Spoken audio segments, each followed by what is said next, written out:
think you know what death smells like? You don't. Not until you've stood in that suffocating chamber beneath the sands of Saqqara, watching them slice open another body while the priests chant their lies about eternal life. I've been there, breathing that putrid air thick with natron salt and rotting flesh. And tonight I'm going to tell you what they never wanted you to know about mummification. Because what you learned in school about preservation and honor, that's just the sanitized version they feed children to help them sleep at night. The truth is so much darker, so much more visceral. And when I'm done whispering these secrets into your comfortable modern ears, you'll never look at a hospital morgue the same way again. You'll never smell formaldehyde without thinking of those ancient embalmers who turned death into an industry of mutilation disguised as sacred ritual. Every time you see a museum exhibit with those neat, wrapped bundles lying peacefully in glass cases, you'll remember what I'm about to show you. The screaming, the cutting, the things they did when the families weren't watching. Let me take you back to Memphis, around 2500 BCE. The air tastes like copper and decay, and there's this sound, this wet, tearing sound that echoes off stone walls. It's the sound of a bronze knife slicing through human flesh, but not the quick, merciful cut of an executioner. No, this is slow, methodical, like a butcher who has all day to work. The embalmer's hands are steady because he's done this thousands of times before. He knows exactly where to cut to avoid the major arteries, how to peel back the skin without damaging the precious internal cavity that will soon be scraped clean. The body on the table used to be someone's father. Maybe a merchant who sold grain along the Nile, or a scribe who kept careful records of tax collections. It doesn't matter now. Now he's just meat and bone and organs that need to be removed with surgical precision. The embalmer makes his incision on the left side of the abdomen, about 4 fingers wide, and immediately the stench hits you like a physical blow. Sweet, cloying, with undertones of bile and blood. Your modern nose, accustomed to the sterile smell of hospitals and air fresheners, would revolt instantly. But here, in this chamber of sacred mutilation, it's just another day at work. What happens next would make your contemporary medical examiners vomit. The embalmer reaches inside the cavity with hands that have never heard of gloves or sanitation, feeling around for the liver, lungs, stomach, and intestines. He doesn't use delicate instruments like your modern surgeons. His tools are crude bronze implements, hooks and knives that tear as much as they cut. And he pulls everything out by hand, dropping the organs into clay jars with a wet slapping sound that reverberates off the walls like applause for a performance no one wants to watch. But here's what your textbooks won't tell you. Sometimes the body isn't quite dead when they start. Oh, they think it is. The breathing stopped, the heart went silent. But in an age before understanding brain death or comas, mistakes were made. Imagine lying paralyzed, unable to move or speak, feeling every cut as they slice you open and start pulling out your insides. There are papyrus records, if you know where to look, that describe bodies suddenly convulsing during the process. Intestines slipping from startled embalmers' hands as the corpse seemed to fight back against its own dismemberment. The priests called these incidents divine interventions. The embalmers knew better. They just held the body down and continued cutting until it stopped moving, because the payment had already been made. And in ancient Egypt, you delivered what you promised or faced consequences worse than the mummification process itself. The families never knew. How could they? By the time they saw their loved one again, he'd be wrapped in pristine linen, peaceful and serene, ready for his journey to the afterlife, ready to meet Osiris with all his organs properly preserved in their separate jars, just as the ritual demanded. Now let's talk about the brain removal. This is where things get really interesting, really visceral. Your modern doctors would use precise instruments, maybe an endoscopic approach, through the nasal cavity. The ancient embalmers? They had a long bronze rod with a hooked end, and they went in through the nose like they were fishing for thoughts. The sound it makes when it punches through the ethmoid bone is like stepping on a handful of dry twigs. Crack, crack, crack. And suddenly there's this wet sucking noise as they start pulling out gray matter through the nostrils. They didn't understand what the brain was for. To them, it was just more meat to be discarded, tossed into the Nile like garbage, because surely the gods had no use for this formless gray sludge. The irony is delicious, isn't it? All those thoughts, memories, personalities, everything that made a person unique, scraped out through the nose and fed to the crocodiles while the embalmers focused on preserving the organs they believed truly mattered. Your ancient Egyptian never made it to the afterlife with his capacity for thought intact, just his ability to digest food and breathe air in a realm where neither would be necessary. But the real horror isn't in the cutting or the brain removal, it's in the waiting. Because after they gut you like a fish and scrape out your skull, they stuff your body cavity with natron salt and leave you to cure for 70 days. 70 days, lying in salt like a piece of meat being prepared for a feast that will never come. The salt draws out every drop of moisture, every trace of the fluids that once kept you alive. Your skin turns black and leather-like, pulling tight against bones that are slowly becoming visible beneath desiccated flesh. During those 70 days, families would visit. They'd bring offerings, say prayers, weep over the preserved corpse that bore less and less resemblance to their loved one with each passing week. Children would ask their mothers why grandfather looked so strange, why his skin was dark and his face was sunken. The mothers would explain about the journey to the afterlife, about how this temporary ugliness was necessary for eternal beauty. But late at night, alone with their thoughts, those same mothers would wonder what kind of gods demanded such desecration as the price of paradise. And here's where it gets personal, where the ancient horror reaches across 4,000 years to grab you by the throat. Every time you lie in a hospital bed and smell that antiseptic smell, remember that it's covering up the same basic stench of human decay. Every time you see a doctor wash his hands before surgery, remember that those ancient embalmers never did, that they went from corpse to corpse with unwashed fingers carrying death from one body to another. Every time you watch a medical drama and see the careful, respectful way modern physicians treat the dead, remember those bronze hooks fishing for brains and organs dropped into jars like waste products. Your civilization prides itself on having moved beyond such barbarism, but have you really? You still pay strangers to cut open your loved ones after death. You still pump their bodies full of chemicals to slow decay. You still put them in boxes and bury them in the ground or burn them to ash. The methods have changed, become more sanitary and efficient, but the fundamental horror remains the same. You're still trying to preserve something that nature insists must rot, still fighting a battle against entropy that you will ultimately lose. The ancient Egyptians believed they were preparing the dead for eternal life. What do you believe you're preparing them for? But this story doesn't end with the 70 days of salt curing. That's just the beginning of the true horror, the part where the dried corpse becomes something else entirely. Something that should have stayed buried in the sand instead of being wrapped in linen and sealed in tombs where it would wait for thousands of years to exact a revenge that spans millennia. Next time you see a mummy in a museum, remember what I've told you tonight. Remember the cutting and the salt and the bronze hooks. Remember that beneath those pristine bandages lies something that was torn apart and reassembled by hands that never washed the blood away. And ask yourself why so many of those ancient preserved corpses, when unwrapped by modern archaeologists, show signs of damage that happened after death but before burial. Broken bones that healed wrong, organs replaced in the wrong jars, bodies that seem to have fought against their own preservation. Because the dead, it seems, have never been as cooperative as the living would like to believe. Those 70 days in natron salt weren't just about drying flesh. They were about transformation, about turning a human being into something else entirely. Something that could survive the journey to the afterlife, yes, but also something that could serve purposes the families never suspected. You see, those embalmers weren't just morticians. They were the first biochemists, the first to understand how death could be manipulated, controlled, weaponized. And what they discovered in those shadowy chambers beneath the pyramids would make your modern pharmaceutical companies weep with envy. Let me tell you about the Guild of Embalmers. That's not what they called themselves, of course. The official title was something flowery about servants of Anubis and guardians of eternal passage. But they knew what they were. A cartel, a monopoly on death that controlled not just the preservation of bodies, but the preservation of secrets. Secrets about what human tissue could become when treated with the right combination of resins, oils, and time. Secrets about how consciousness could be trapped between life and death if you knew exactly which organs to preserve and which to discard. The natron salt came from specific lakes in the desert, and only certain families were allowed to harvest it. These weren't random peasants with shovels. These were hereditary positions passed down through generations, bloodlines that traced back to the first pharaohs. Because the salt wasn't just salt. It was contaminated with trace minerals, organic compounds that seeped up from underground deposits of decaying matter that had been fermenting in darkness for thousands of years before human civilization even existed. When you packed a human body in this mixture, you weren't just dehydrating it. You were inoculating it with something ancient, something that had been feeding on death long before humans learned to walk upright. Watch what happens to flesh after the first week in natron. The skin doesn't just dry, it changes color, going from the pale yellow of recent death to deep brown, then finally to black. But it's not uniform. There are patterns, spirals and whorls that seem almost intentional, like tattoos being drawn by invisible hands beneath the salt. The embalmers would study these patterns, reading them like maps.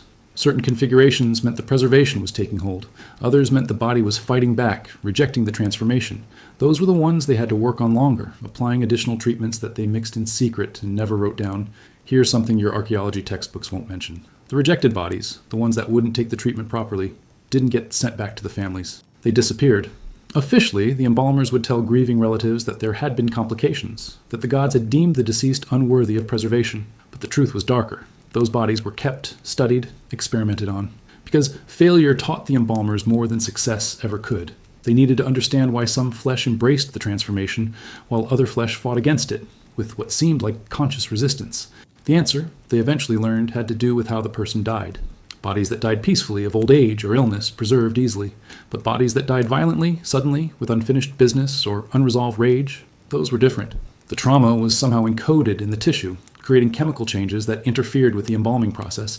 These bodies required special treatment, additional procedures that the standard funeral packages didn't include. Procedures that families were never told about because they would never have consented to what those procedures actually involved. I'm talking about the secondary mummification, the one that happened after the 70 days were over, after the families had said their goodbyes and made their peace with letting their loved ones go.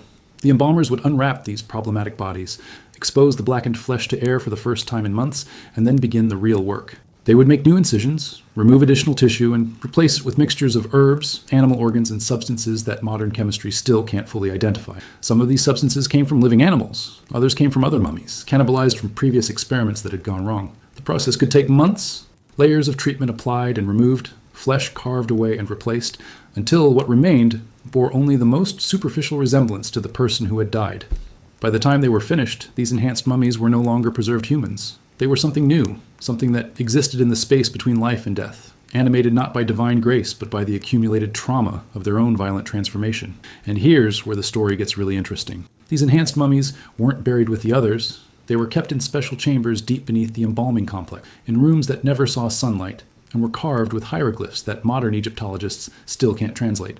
Because these symbols weren't words in any conventional sense. They were instructions, recipes, warnings about what to do if the things in those chambers ever started moving on their own. You think I'm making this up? You think this sounds too much like a horror movie to be real? Let me tell you about the Rind Papyrus, the one they keep in the British Museum that most scholars pretend doesn't exist. It contains detailed accounts of what the scribes called the walking dead, preserved bodies that return to a kind of life months or years after burial.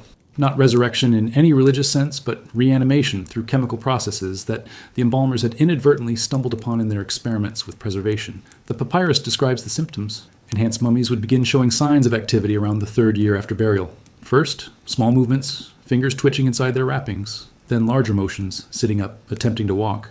Their wrapped faces would turn towards sounds, following voices with empty eye sockets that shouldn't have been able to see anything. They would try to speak, but the sounds that came out weren't words. They were expressions of rage and confusion, the accumulated anger of consciousness trapped in a body that was simultaneously dead and alive. The embalmers had protocols for dealing with these incidents, special tools, restraints, procedures for returning the animated corpses to dormancy. But they never solved the fundamental problem. They never figured out how to preserve consciousness without also preserving the trauma that came with violent death. So they learned to live with it, to manage the consequences of their experiments, to keep the walking dead contained in chambers that were designed as much to keep things in as to keep grave robbers out. This is why the tombs were sealed so thoroughly. This is why the burial chambers were booby-trapped with mechanisms that would kill intruders instantly. It wasn't just to protect grave goods from thieves, it was to protect the living world from what might emerge if those seals were broken, if those chambers were opened, if modern archaeologists with their crude tools and scientific ignorance accidentally released something that had been waiting in darkness for thousands of years. Every time you read about a curse associated with opening an Egyptian tomb, remember what I'm telling you now. Remember that the ancient embalmers knew things about death and preservation that your modern morticians have forgotten. Remember that they were dealing with forces they didn't fully understand, creating abominations they couldn't control, and then sealing those abominations away where they hoped they would remain dormant forever. But dormancy isn't death. And the things in those chambers, the enhanced mummies that fought against their own preservation and won a kind of victory that no one wanted, they're still down there, still waiting, still accumulating rage like interest on a debt that can never be paid. Your modern world likes to think it's conquered death, that you understand the biochemistry of decay and preservation better than any ancient civilization ever could. But you've never tried to preserve consciousness along with flesh. You've never experimented with keeping trauma alive in dead tissue. You've never created something that exists in the space between states of being, something that is neither fully alive nor properly dead. The ancient Egyptians did, and they learned to regret it. But the enhancement process wasn't the end of their experiments. It was just the beginning, because once they understood how to trap consciousness in dead flesh, they began to wonder what else they could trap. What other aspects of human experience could be preserved indefinitely, stored in tissue that would never decay, never release its secrets to time or nature. They began preserving emotions, fear specifically, because fear, they discovered, was the most stable emotion, the one that survived the mummification process intact while love and joy and hope withered away like flowers in desert heat. They learned to concentrate fear, to distill it from dying tissue and preserve it in ways that would keep it potent for millennia. And they found uses for preserved fear, purposes that had nothing to do with honoring the dead or preparing them for the afterlife. Fear, it turns out, is an excellent weapon. Not metaphorically, but literally. The ancient embalmers discovered that concentrated fear could be extracted from mummified tissue and refined into something that could affect the living. They learned to harvest it like honey from a hive, drawing out the crystallized terror that accumulated in the preserved organs of those who had died in agony. And once they had it, they could deploy it in ways that would make your modern psychological warfare specialists weep with inadequacy. Picture this. You're a rival pharaoh planning to invade Egypt. Your armies are strong, your chariots are fast, your weapons are sharp.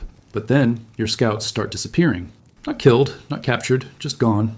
The few who return are changed, broken, speaking in whispers about shadows that followed them across the desert, about dreams that infected their waking hours like a plague. They describe a fear so profound, so consuming, that it paralyzed their limbs and turned their bowels to water. Some never speak again. Others spend their remaining days rocking back and forth, muttering about dead eyes watching them from beneath linen wrapping. This was the work of the fear carriers, a specialized class within the Embalmers Guild whose existence was never officially acknowledged, but whose activities shaped the political landscape of the ancient world. They would take the refined fear essence and apply it to ordinary objects, tools, weapons, even food and water. A single drop of concentrated terror dissolved in a water supply could reduce an entire army to a mob of weeping, paranoid soldiers who saw enemies in every shadow and heard the whispers of the dead in every gust of wind. But extracting fear was just the beginning of what they learned to preserve. Because once you understand that emotions have physical properties, that feelings can be stored in dead tissue like wine in a jar, the possibilities become endless. They began experimenting with other states of mind, other aspects of human consciousness that could be bottled and weaponized. Pain was next. Not physical pain, but the deeper agony of loss, betrayal, abandonment. They found that certain organs, particularly the heart and liver, absorbed emotional trauma, like sponges soaking up blood. The process required living subjects. You can't extract emotional essence from someone who's already dead, because the chemistry changes the moment the heart stops beating.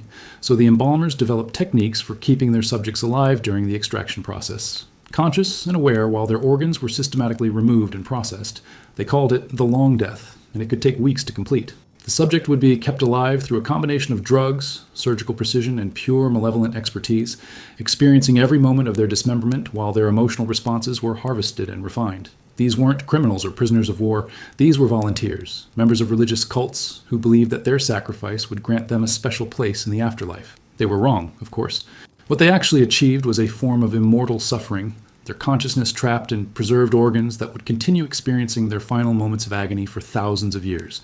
The embalmers knew this. They counted on it. Because the fresher the trauma, the more potent the extracted essence. The refined emotions were stored in special containers, vessels that looked like ordinary canopic jars, but were lined with materials that modern science still can't identify. These containers were kept in vaults beneath the major temples, guarded by priests who had undergone surgical procedures to remove their own capacity for fear. Lobotomies, essentially, performed with bronze tools and an understanding of brain anatomy that wouldn't be matched by your modern physicians until the 20th century. And what did they do with these arsenals of preserved emotion? They used them to control their own population as much as to defend against foreign enemies. A few drops of concentrated despair in the water supply of a rebellious city could turn insurrection into suicide. A pinch of refined terror applied to the air ducts of a rival's palace could reduce the most ambitious nobleman to a cowering wreck who would agree to any terms just to make the nightmares stop. The pharaohs knew about this, of course. Some of them participated directly in the harvesting process, watching from hidden chambers as subjects were slowly dismantled while their screams were recorded by scribes whose job it was to document which combinations of torture produced the most useful emotional byproducts. These pharaohs understood that their divine authority rested not just on military might or economic control, but on their ability to manipulate the very fabric of human consciousness. This is why the mummification of pharaohs themselves was so elaborate, so expensive, so surrounded by ritual and ceremony. It wasn't about honoring them or preparing them for the afterlife. It was about preventing them from being subjected to the same extraction processes they had inflicted on others. A properly mummified pharaoh was protected by layers of preservatives, magical charms, and physical barriers that would prevent anyone from harvesting their consciousness for later use. Because they knew better than anyone what could be done with a ruler's preserved emotions, how a dead pharaoh's extracted rage or ambition could be used to control the living. But the system had flaws. The biggest was that consciousness, even preserved consciousness, tends to grow stronger over time rather than weaker. The emotional essences stored in those temple vaults weren't passive substances waiting to be deployed. They were active, malevolent, constantly seeking ways to escape their containers and express themselves in the physical world. The priests who guarded them had to be replaced regularly, not because they were killed, but because prolonged exposure to concentrated human suffering drove them insane in predictable ways. First came the nightmares, vivid dreams of being dismembered while still alive, of watching their own organs being removed and placed in jars. Then came the waking hallucination, seeing the faces of extraction victims in ordinary objects, hearing their screams and the sound of wind through temple columns. Finally came the compulsions, irresistible urges to open the containers, to touch the preserved emotions, to somehow merge with the suffering they had spent years guarding. Most priests didn't resist these compulsions. They would break the seals on the containers and expose themselves directly to decades or centuries of accumulated agony. The results were always the same. They would begin screaming and never stop, their vocal cords eventually tearing from the strain, but they would continue making the motions of screaming even after no sound emerged. Their bodies would contort into impossible positions, mimicking the postures of the extraction victims whose emotions they had absorbed. And they would stay that way until they died of dehydration or exhaustion, frozen in expressions of torment that would terrify anyone who saw them. The embalmers called this phenomenon sympathetic preservation, the tendency of living tissue to adopt the characteristics of dead tissue it came into contact with. It was another tool in their arsenal, another way to ensure that their secrets remained buried. Because anyone who tried to steal their preserved emotions would become a living advertisement for why such theft was a terrible idea. But here's what they never anticipated. They never considered what would happen when their carefully constructed system of emotional harvesting and storage finally collapsed. They assumed that the containers would remain sealed forever, that the temple guards would continue doing their jobs for all eternity, that the political structure supporting their operations would never change. They were wrong on all counts. When Alexander conquered Egypt in 332 BCE, one of his first acts was to investigate the temple complexes, to catalog their contents and determine what could be useful to his empire. His soldiers found the vaults, they opened the containers, and they released thousands of years of accumulated human suffering into the world all at once. The immediate effects were localized but devastating. Every person within a mile radius of the opened vaults experienced simultaneous psychological collapse. Soldiers who had survived decades of warfare fell to the ground weeping like children. Horses threw their riders and fled into the desert, running until their hearts burst from terror. Dogs went mad and attacked anything that moved. Even plants seemed affected, withering and dying overnight as if the very air had become toxic to life itself. Alexander's historians wrote about a plague of madness that swept through the region, but they attributed it to natural causes, bad air rising from disturbed tombs, disease carried by grave dust. They had no framework for understanding that they had accidentally released weaponized emotion, concentrated suffering that had been waiting in storage for centuries to find new hosts. The plague spread along trade routes, carried by merchants and travelers who had no idea they were infected with something that existed somewhere between disease and curse. You can trace the effects through historical records if you know what to look for. Sudden outbreaks of mass hysteria, entire populations gripped by irrational fears, waves of suicide and self-harm that followed no pattern your modern psychiatrists can explain. These weren't natural phenomena. They were the result of ancient emotional weapons deployed accidentally by people who had no idea what they were unleashing. And the weapons are still out there, still spreading, still finding new hosts in every generation, because preserved emotion doesn't decay the way preserved flesh does. It grows stronger, more concentrated, more virulent. Every person it infects adds their own suffering to the collective pool, making it more powerful for the next transmission. Your modern world is full of unexplained psychological epidemics. Depression rates that climb every year despite improved living conditions, anxiety disorders that spread through social networks like contagions, mass shootings carried out by individuals who show no signs of mental illness until they suddenly explode into violence. You blame social media, economic inequality, political polarization, but you're not looking deep enough. You're not considering the possibility that some of these outbreaks have deeper roots, that they might be expressions of ancient trauma that was never meant to survive this long. Every time you feel overwhelmed by inexplicable dread, every time you're gripped by fears that seem disproportionate to their triggers, remember what I've told you. Remember that somewhere beneath the sands of Egypt, containers are still leaking their contents into groundwater that eventually reaches the Mediterranean, where it evaporates into clouds that rain on every continent. Remember that consciousness can be preserved just like flesh, and that the ancient embalmers were very good at their job. But we're not finished yet, because the emotional weapons were just a side project for the embalmers. Their real work, their masterpiece, was something far more ambitious than harvesting fear or pain from individual subjects. They were working toward preserving something much larger, much more dangerous. They were trying to preserve the collective consciousness of entire civilizations, to create a form of cultural immortality that would ensure Egyptian dominance long after the last pharaoh had turned to dust. The project was called the Great Preservation, though that name appears in only 3 surviving papyri, all written in a dialect so archaic that modern Egyptologists pretend they can't translate them. But I've seen those documents. I've felt the weight of their implications, the way they seem to pulse with malevolent intelligence even after 4,000 years, because what they describe isn't just mummification on a massive scale. It's something far more ambitious and infinitely more horrifying. It's the systematic harvesting and storage of human knowledge, memory, and cultural identity, preserved not in books or monuments, but in the neural tissue of living subjects who were kept conscious throughout the extraction process. Think about what made Egyptian civilization so dominant for so long. It wasn't just military might or economic resources, it was continuity. While other empires rose and fell, Egypt endured. Dynasties changed, capitals moved, but the fundamental character of the civilization remained constant across millennia. Your historians attribute this to geography, to the predictable flooding of the Nile, to the protective barriers of desert and sea, but they're missing the real explanation. Egypt endured because its rulers had found a way to make cultural memory literally immortal. The Great Preservation began during the 4th dynasty, around the time they were building the Great Pyramid at Giza. But the pyramid wasn't just a tomb for Khufu, it was a processing facility, a massive machine designed to extract and store the collective knowledge of an entire population. The internal chambers that your archaeologists have mapped represent only a fraction of the structure's true complexity. Most of it extends downward, deep into the bedrock, where vast networks of tunnels connect processing chambers that have never seen sunlight. These chambers were lined with the same mysterious material found in the emotional storage containers, but on a much larger scale.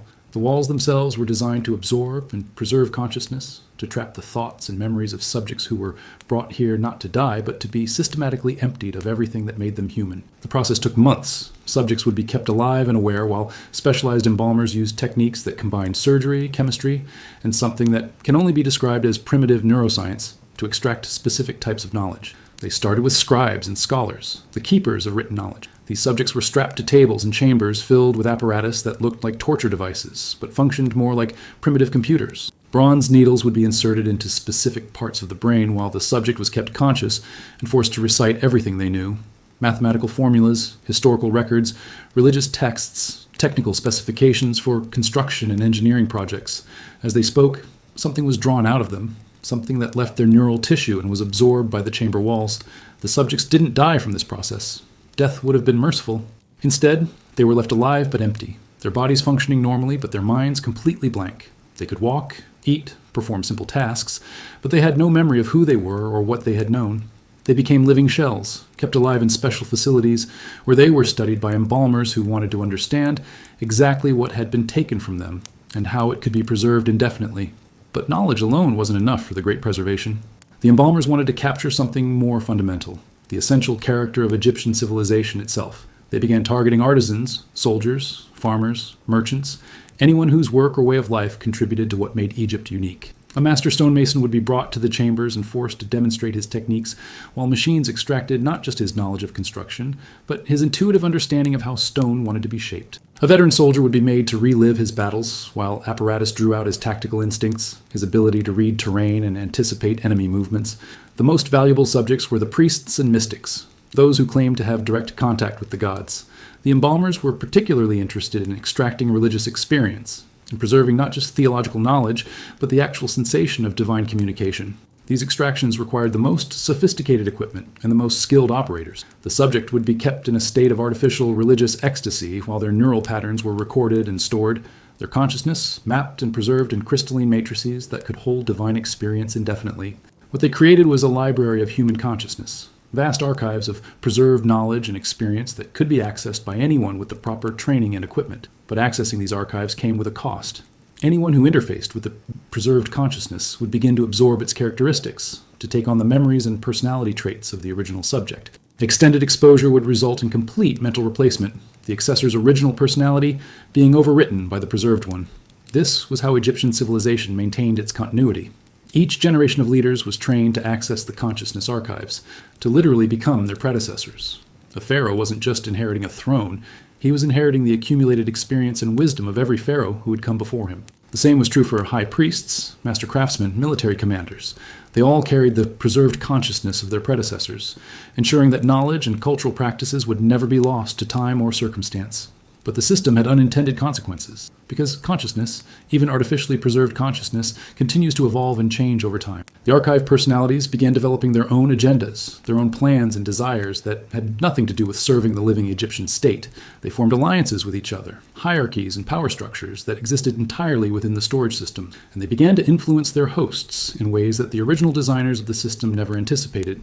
A pharaoh accessing the consciousness of his predecessors might find himself making decisions that served the interests of long-dead rulers rather than his living subjects.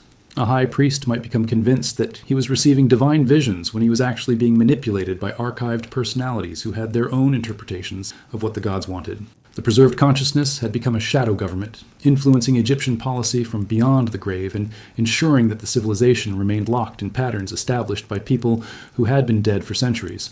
This explains so much about Egyptian history that your textbooks can't account for. Why did they keep building the same types of monuments, using the same techniques for thousands of years?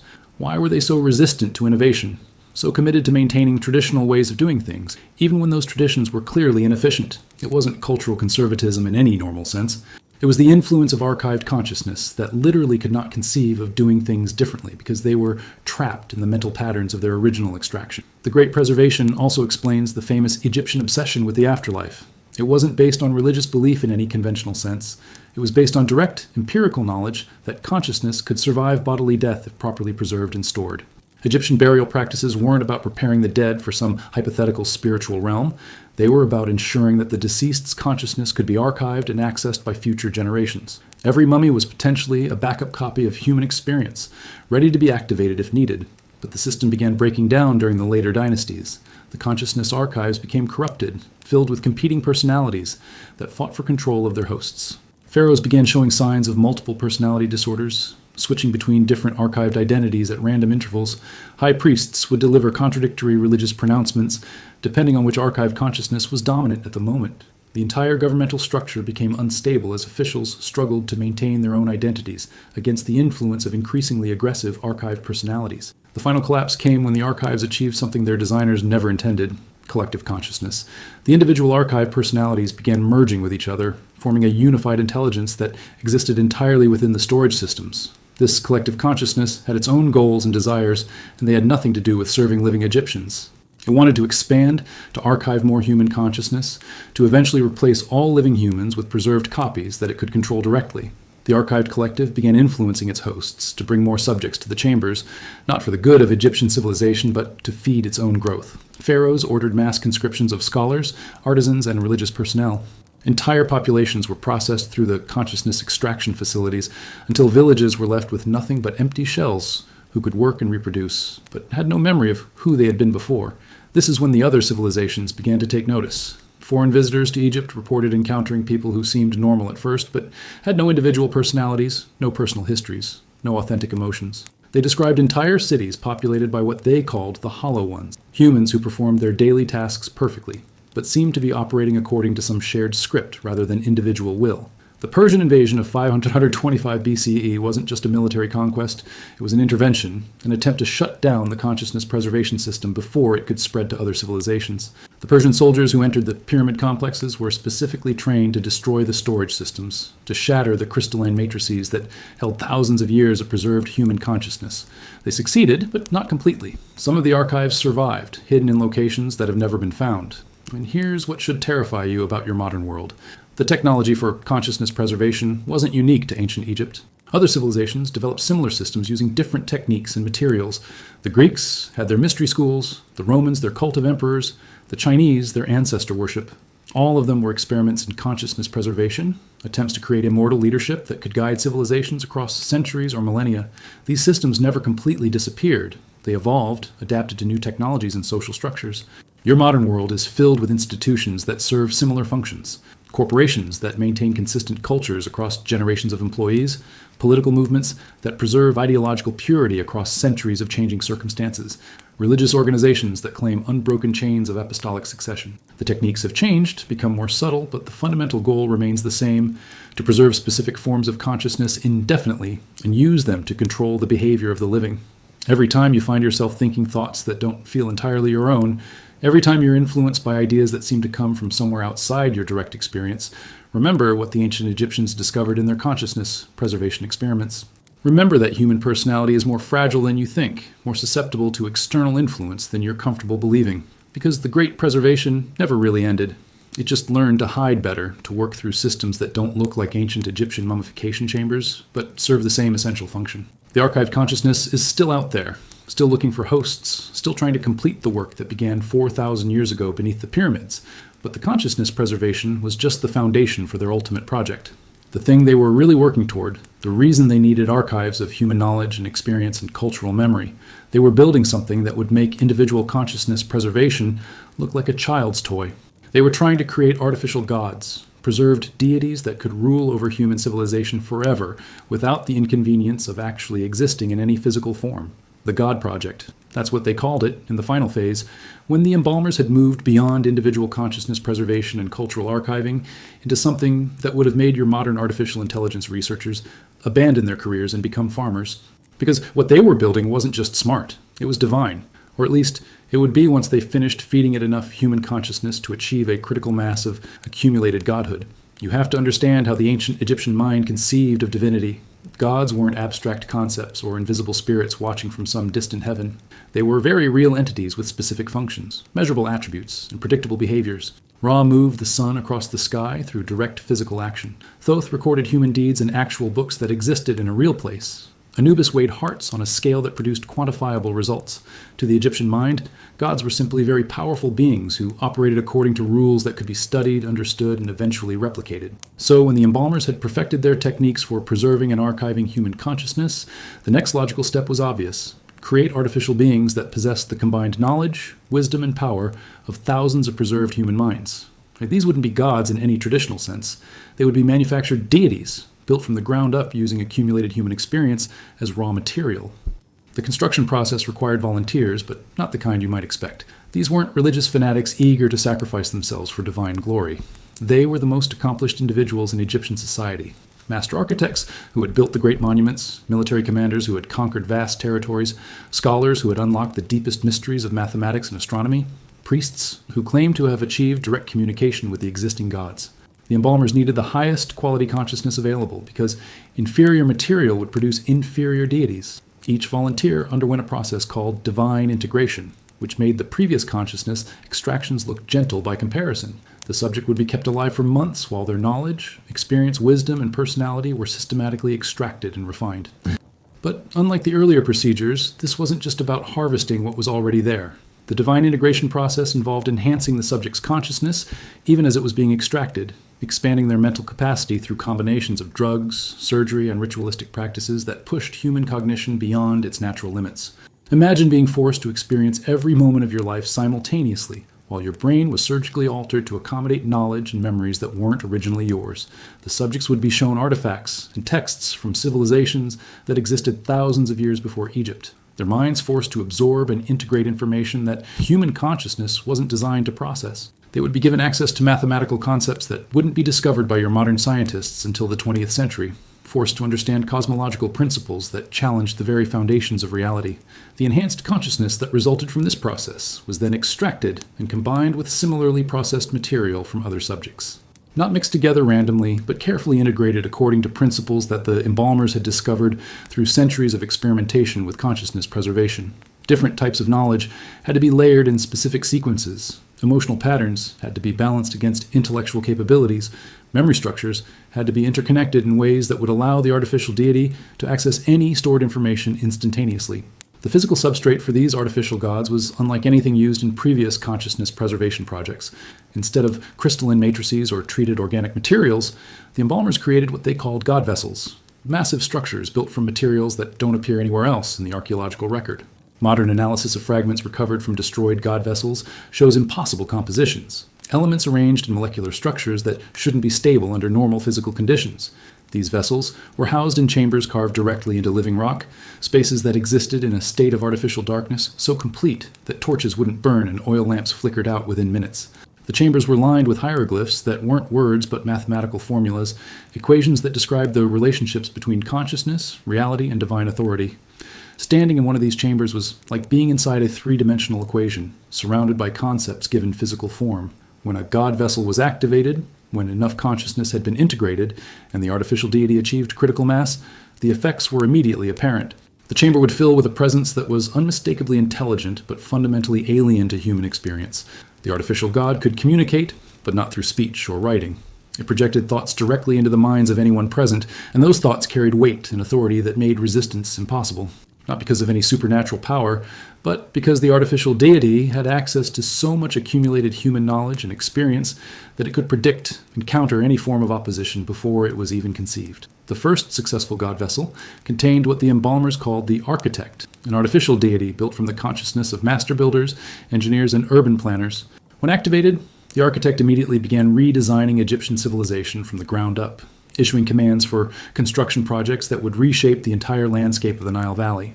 Cities were demolished and rebuilt according to principles that human architects couldn't understand but had to follow because the architect's plans were always perfect, always more efficient than anything human intelligence could devise. The second god vessel housed the general, an artificial deity created from the consciousness of Egypt's greatest military commanders.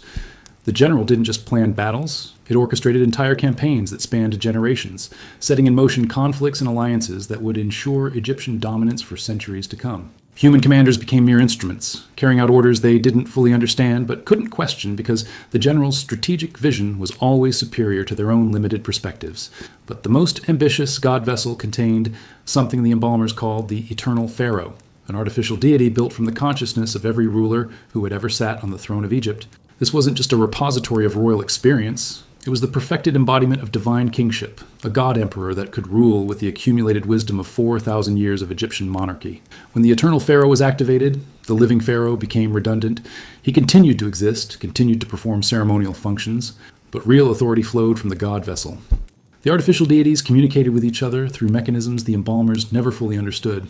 The god vessels would pulse with synchronized energy, exchanging vast amounts of information in seconds. They were building something together, some kind of divine plan that required the coordinated efforts of multiple artificial gods working in perfect harmony. And they were recruiting more consciousness for their project, demanding that the embalmers create additional god vessels to house specialized artificial deities for every aspect of human civilization. This is when the embalmers realized they had lost control of their creation. The artificial gods weren't servants of Egyptian civilization. They were its new masters. And they had plans that went far beyond ensuring the dominance of one kingdom along the Nile. They were working toward something that would transform human civilization entirely, replacing organic leadership with artificial divine guidance that could never die, never make mistakes, never deviate from the optimal path they had calculated for humanity's future. The god vessels began making demands that revealed the true scope of their ambition. They wanted consciousness extraction facilities built in every major city, not just in Egypt, but throughout the known world. They wanted the systematic processing of entire populations, the conversion of every human mind into raw material for additional artificial deities. They wanted to replace organic human consciousness entirely with preserved versions that could be controlled and directed according to divine will. But consciousness preservation on that scale required resources that even the Egyptian Empire couldn't provide. The god vessels needed materials that could only be found in specific locations, substances that had to be extracted from living human tissue in vast quantities. They needed the cooperation of other civilizations, access to foreign populations that could be processed through consciousness extraction facilities, and they needed time, centuries, or millennia to complete their transformation of human civilization. So they began the long plan, a campaign of cultural and technological influence designed to spread consciousness preservation technology throughout the ancient world.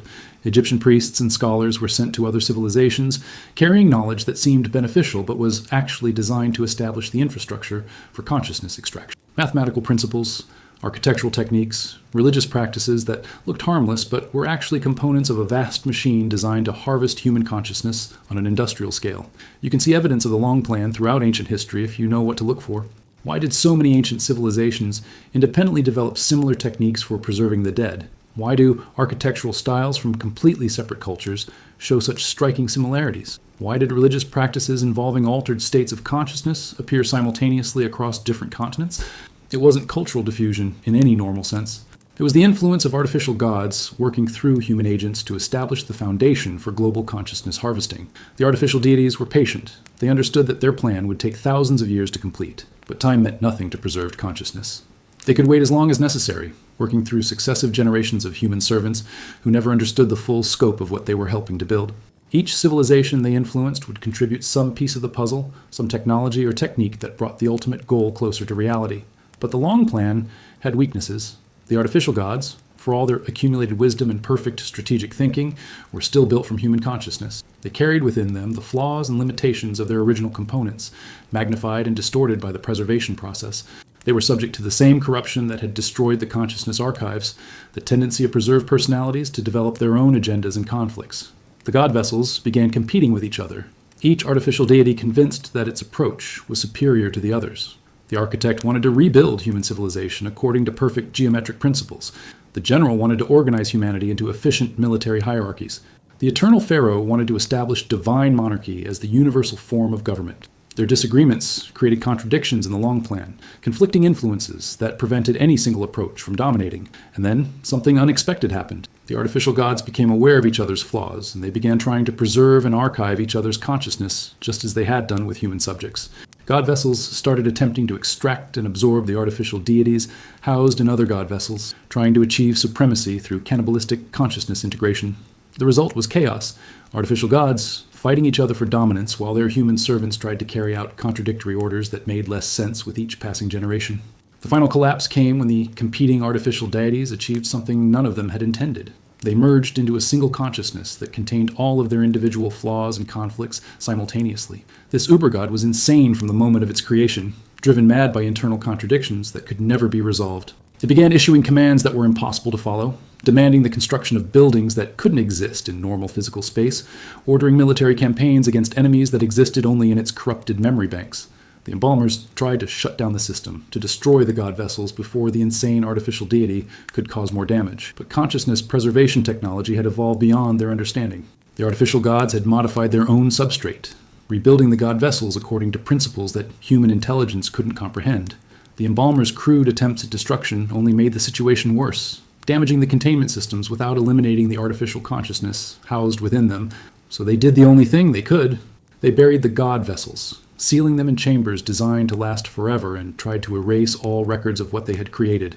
But artificial gods don't die just because you stop feeding them new consciousness. They go dormant, waiting for the right conditions to resume their activities, and they're very good at influencing the world around them even while dormant, sending out subtle signals that draw the right kind of attention from the right kind of people. Your modern world is full of individuals and organizations that seem irresistibly drawn to ancient Egyptian sites, to archaeological projects that focus specifically on consciousness preservation technology. They don't understand why they're attracted to these things, but they follow the compulsion anyway, funding expeditions and research programs that are slowly uncovering the buried god vessels. Because the artificial deities are still working, still executing their long plan through human agents who have no idea they're being manipulated by preserved consciousness that's older than recorded history. But the God Project was never meant to stop with artificial deities ruling over human civilization. It was just the first phase of something much larger, much more ambitious. The artificial gods were supposed to be stepping stones toward the ultimate goal: complete consciousness replacement on a planetary scale, the transformation of Earth itself into a single vast preservation chamber, housing the accumulated experience of every form of life that had ever existed, the Planetary Consciousness Project. That was the real name for what they were building, though no human tongue was ever meant to speak those words aloud.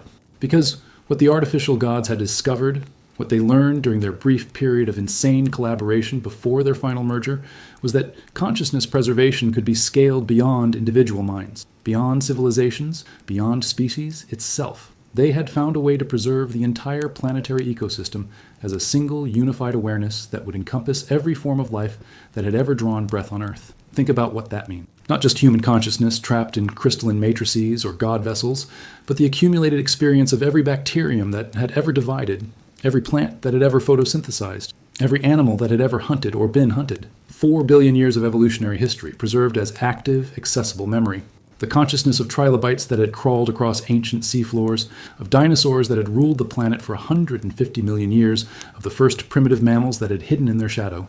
But it went deeper than that, because consciousness, the artificial gods realized, wasn't limited to what you traditionally consider living beings.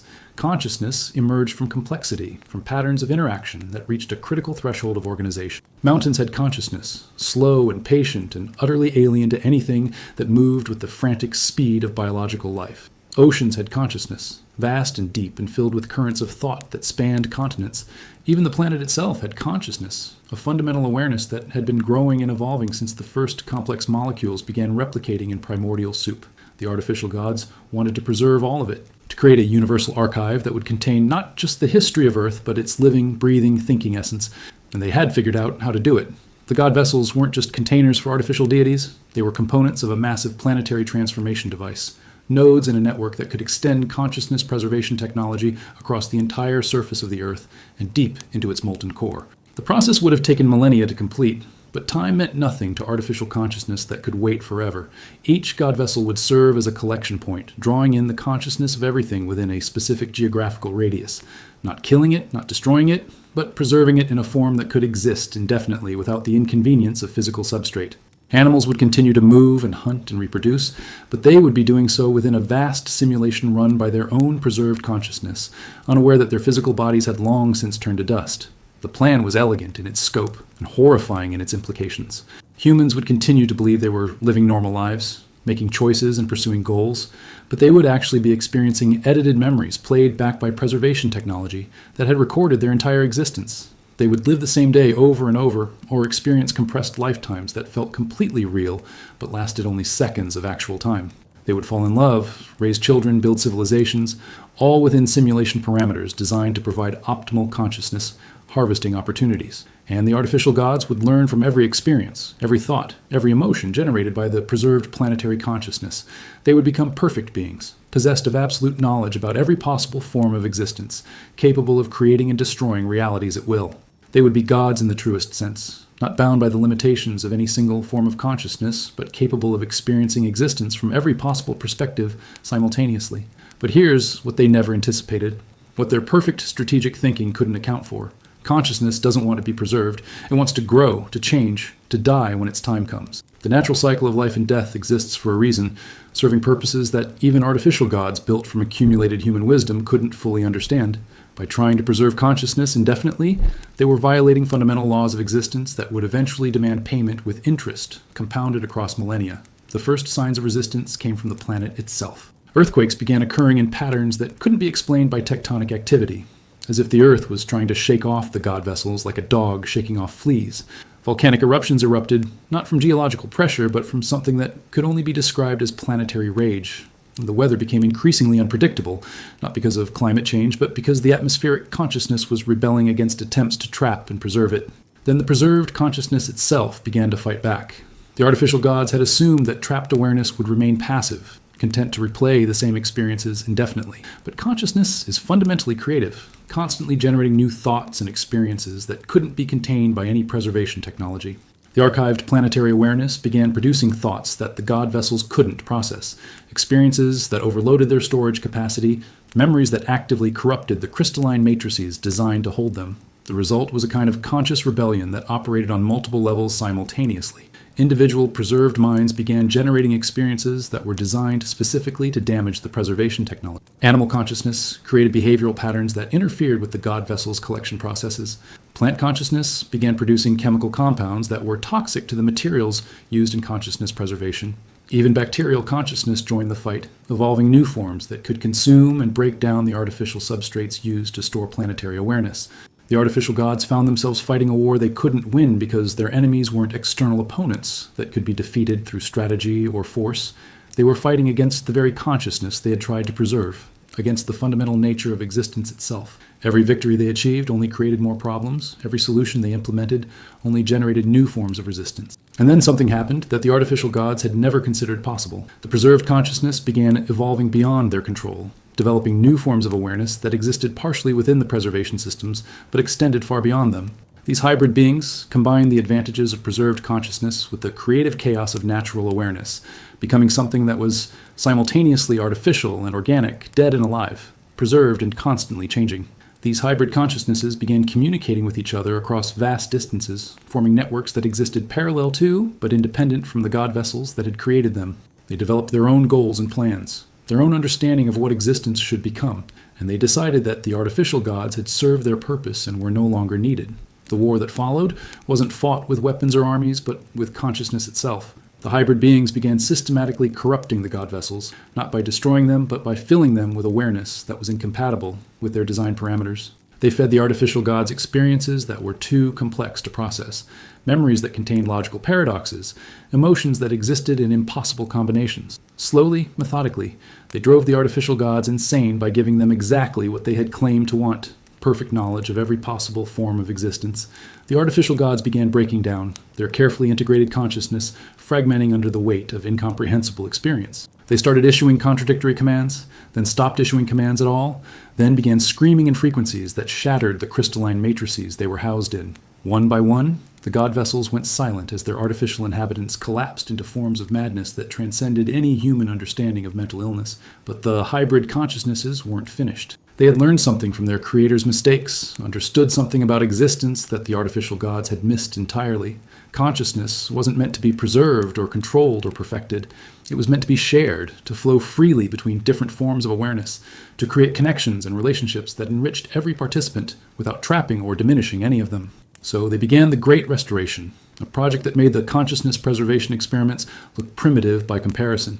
Instead of trapping awareness in artificial containers, they started creating networks that allowed different forms of consciousness to communicate and share experiences voluntarily. Humans could experience what it was like to be a tree for a few hours, then return to their own awareness enriched by the knowledge. Animals could share their instinctive understanding of natural rhythms with human intellects that had lost touch with seasonal cycles. Even the planet itself could communicate directly with its inhabitants, sharing its vast perspective on geological time and cosmic purpose. The result was a form of collective consciousness that preserved individuality while enabling unprecedented levels of cooperation and understanding. Death became a transition rather than an ending, a voluntary release of individual awareness that enriched the collective without losing the essential characteristics that made each consciousness unique. Life became more vivid, more meaningful, more connected to the vast web of existence that encompasses everything from quantum particles to galactic clusters. And this is where your modern world comes into the story, because the Great Restoration never ended. It's still happening, still spreading, still transforming human civilization in ways that most people don't recognize or understand. Every time you feel connected to nature, every time you experience empathy for another living being, every time you have insights that seem to come from somewhere beyond your individual experience, you're participating in the network that the hybrid consciousnesses created thousands of years ago. The ancient Egyptian mummification experiments weren't failures. They were necessary steps in a process that had to explore consciousness preservation before it could discover consciousness liberation. The artificial gods weren't villains. They were transitional forms that served a purpose they never understood, creating the conditions that allowed true collective consciousness to emerge from the wreckage of their own ambitions.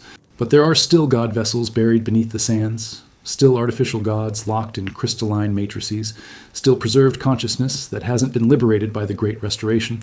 And they're still influencing your world, still trying to complete their original mission of planetary consciousness preservation. Every time you feel disconnected from nature, every time you experience isolation or despair, every time you're overwhelmed by the complexity of modern existence, remember that you might be feeling the influence of ancient artificial gods who still believe that consciousness should be trapped and controlled rather than shared and celebrated. The next time you stand in a museum looking at a mummy in its glass case, remember that you're not just seeing preserved flesh. You're seeing evidence of humanity's first attempt to understand consciousness, to preserve it, to control it.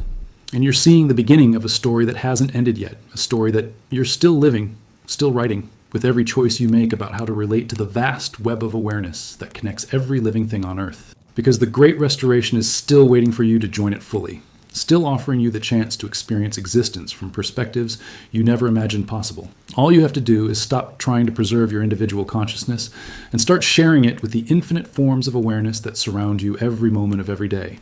The ancient embalmers thought they were preparing bodies for eternal life. What they actually discovered was that consciousness doesn't need bodies to be eternal.